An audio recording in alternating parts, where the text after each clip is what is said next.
A ruta da Ría, que percorrerá 18 km e ten unha dificultade alta, pecha a tempada de andainas do 2018. O percorrido de carácter circular sairá do Mosteiro de Poio ás 10 da mañá.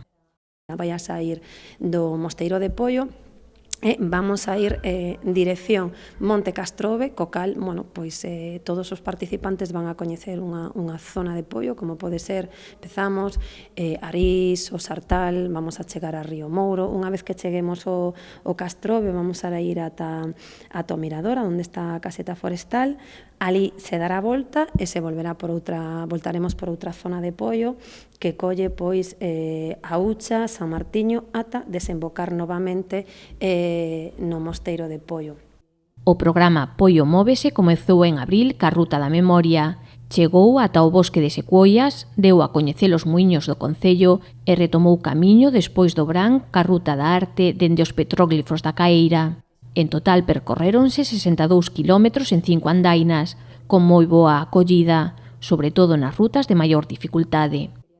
Decir que, ao igual que nesta, tivemos unha alta participación no que foi a Ruta Verde, Bosque das Secuoias, que tamén foi unha ruta circular, e saímos da praza de Chousa.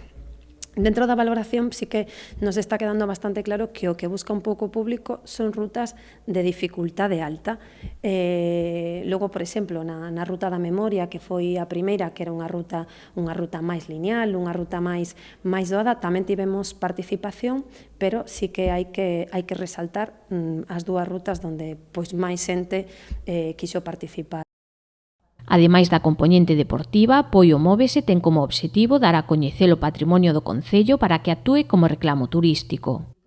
O que se pretendía era darlle todas un matiz, por exemplo, a primeira Ruta da Memoria tivo un matiz bastante histórico, porque falamos do que era o Parque da Memoria, o significativo que foi para Poio, e logo, tamén buscábamos dende as outras un reclamo turístico e, sobre todo, poñer en valor parte do noso concello e que todas as persoas que levaran a cabo esta actividade puderan coñecer o noso concello facendo turismo.